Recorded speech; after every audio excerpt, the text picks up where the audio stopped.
Alright, so in this video, you know, we'll talk about Dollar General here in Barstow, California. See, I was recently an employee by Dollar General. So I worked there for about 4 or 5 months, right? Did pretty good, was stocking and stuff, got the job there. Some time went by, and I don't know, man. I wanted to work register, make some more money, move up. So I don't know. My manager, I guess, he just didn't want to put me up there. He said, I'm too brown, I'm too young, scare people because I'm too big, and the way I look, I look too mean, So I had to work the back.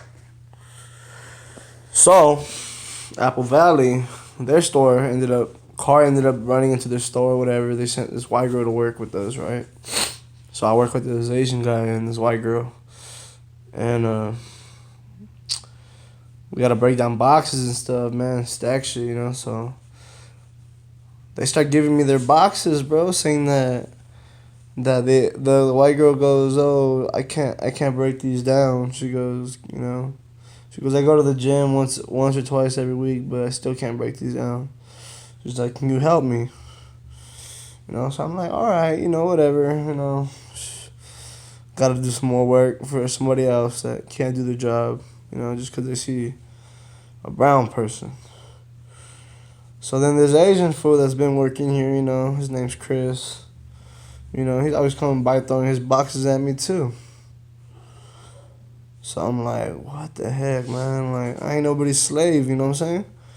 So time goes by, I just keep doing my job, keep working, trying to get a foot into the company. And one day I'm working and I notice nobody's up the register. So I go up there and I start asking people, oh, what can I help you guys with, to make sure everybody's good. Because I heard a lot of people asking for help, but this is white girl, her name's Michelle. And what's the other one's name? It was Michelle, and I forgot her other name. I think it was like Sheila or something like that. Sherry. It was Michelle and Sherry. So they both work here in Barstow, and it was both of them, and they're just being really rude to people. So I heard they kept closing the door, and they were like, "Oh, we're counting the money," so they couldn't help customers. So what I do is I started asking, like, "Oh, what can I help you guys with?" So I started helping some people, and there was this black lady. She was disabled on one of those chairs, so it sits you up and stuff. So she was disabled, so she started asking me about the cell phone and how can she watch movies on her tablet if she don't got no internet. So I was trying to explain to her how she get a little Wi-Fi going. And yeah, she was cool. They were nice people. So that same lady is the one they were being rude to. So mind is she's in a wheelchair. So I got mad. I don't like seeing that kind of stuff, Nobody does shit like that. So I'm like, "Oh, hey, man, what can I help you with?" And she's like, "These ladies are being extremely rude." I'm like, "Oh, I know, ma'am." I'm like, "What can I help you with, though?" So I forgot what she was at. She was looking for, like, some hot sauce or something. I was like, "Oh, I showed her where it was at." And then I saw this other Asian lady that was asking for help. She kept saying she didn't know English the best way, you know what I'm saying? So, and they started ignoring her. They slammed the door on her face. So I was like, "Excuse me, ma'am, what can I help you with?" She's like, "Oh, I'm looking for some sodas." I was like, "Oh, I'll show you where they're at." We went, and I thought she was looking for like one or two. She was going to grab a bunch. She was trying to carry them all, so I was like, "Let me get you a car real quick." So I ran, got her a car, brought it back, boom. Started helping her with it. She was an old lady, so I started helping her push it to the front. So mine is, like, that white girl that works there, her name's Michelle. And she just thinks she's a shit.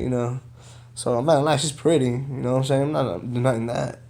But it's like, you can't be acting like, Miss Queen Fonzie over here at work, So she starts looking at me like, "Oh, like, oh, what are you doing?" She's like, "You're asking for a pocket check?"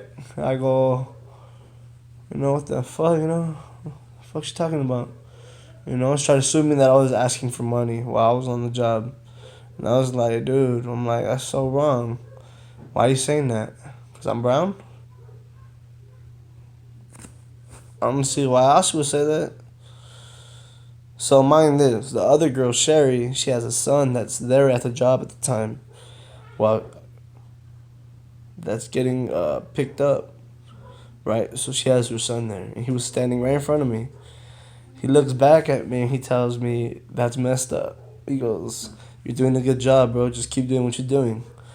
So I got mad. I ain't nothing to play with.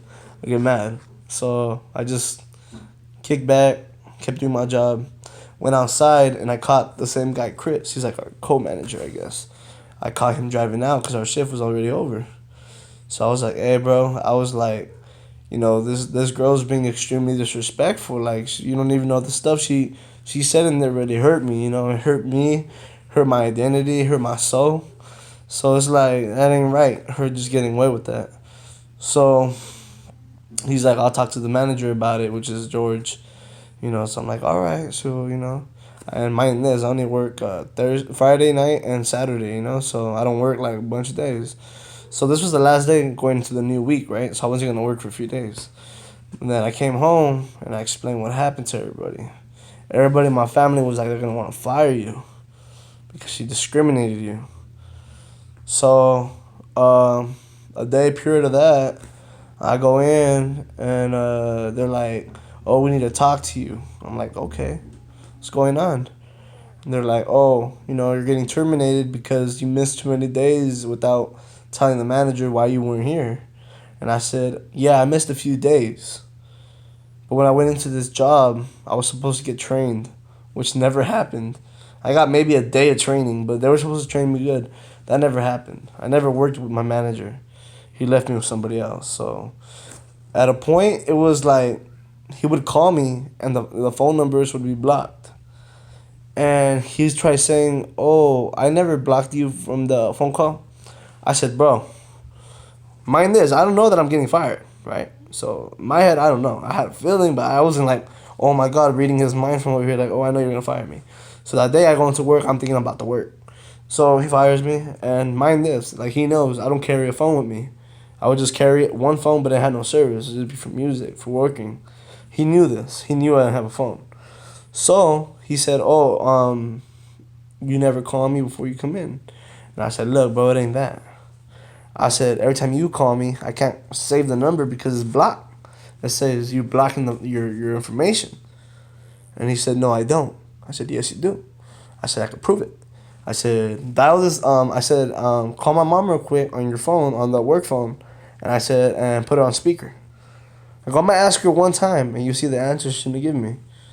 And he goes, "That's not true." And I go, "Yes, it is, bro." I go, "You call my mom?" I'm like, "You see, I haven't texted her. I haven't told her what to say." I'm like, "But I bet you if you call her right now, she's gonna say what I'm telling you. You blocked me." I'm like, "One." Two, he asked the co-manager, "Hey, Chris, did Jesus tell you that every time he calls you is blocked?" He's like, "Yeah, he did tell me about that." I'm like, "You see, bro?" I'm like, "It's not that I want to call you. You just don't get." I'm like, "I asked you for a number and you never give it to me." I'm like, "You say, oh, I'll give it to you later,' and then later never comes because I only see you for these fucked up hours that you gave me and only twice out of the whole week." And it's like literally in the fucking midnight or worst timing ever. So when he comes in, he's all mad because he was arguing with this girl and I don't know what. He would be in a bad mood. So I wouldn't want to be like bothering him about the number, like, hey, bro, because he would look bothered. You know what I'm saying? So it was just no good reason to fire me, bro. Like, if I missed too many days, he could have been like, "Hey, Jesus, you can't be missing no more." That's all I would have took. I would have not missed no more. But no, they fired me because they wanted to keep that white girl and the other Mexican girl there. The one that was being racist to me and the Mexican girl was being racist to that black lady I was speaking with. And mind this, I got both of their informations written down. I made a report with the company, and they said, "Oh, we're gonna look into it," you know. And nothing ever happened. They said we're gonna look into it, and they didn't even. They said, "Oh, you could reapply," and I said, "Bro," I said, "I was working for you guys. I was about to hit my birthday. I was about to get into the company, get my rights into the company, and I was gonna go somewhere nice for my birthday, cause that's my plan. And just that one white girl ruined it all for me, bro. And they said, "Oh, you ruined it for yourself because you missed a lot of days." I said, "You ain't gotta lie. That ain't the reason you guys fired me." You know what I'm saying? The reason they fired me is because they knew that what they did was wrong, what the girl did was wrong. And not only that, it was just a lot to take in because while when I was working there, they put this new black girl that came into the store, and they put her on register, and she didn't know nothing about the store. And I was like, and she would keep asking me, Jesus, oh, do you know where this is at? I'd be like, yeah, I know where that's at because I've been here 4 or 5 months already. But when I asked to be put on register, no, because he said, oh, we don't need people. But then he brings somebody brand new into register.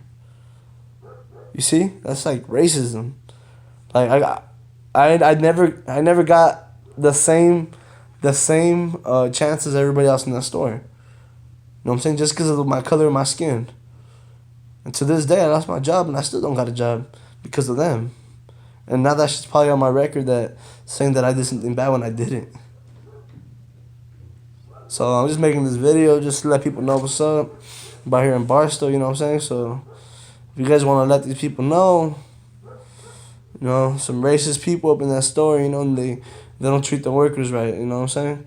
Like, so many people in my store broke rules, big rules, such as smoking outside. I caught his co-manager smoking outside. That's against the rules. She didn't get fired. She was smoking right next to the door where kids come in. She didn't get fired. The other guy was smoking on a chair outside, the old man. He works shit too. He was smoking a cigarette, I caught him. He didn't get fired. And that same night, that cute girl that already quit, she was working the register, but she was on her phone the whole time. That's probably why she did get fired, or she quit. You know? But she quit, but she didn't even get fired either. So it's like, and then some other girl brought her kid and had him behind the register, and she built like a little barricade. She didn't get fired. But I got fired for missing a few days. You know what I'm saying? And that's just so wrong because how they just gonna do that to me and not to nobody else? And nothing has happened to these people about what happened, you know? Not even my manager, nothing has happened to him from what happened. And I'm just putting this video out there to let everybody know right here in Barstow that, you know, if you support me, let me know, you know, so that way I can try getting my job back. That's all I want to do, make some money and shit. And I want my job back, you know, because I like that job. So, yeah, just letting you guys know that's what happened. A lot of racism, especially in that store. Yeah, so this is my second video.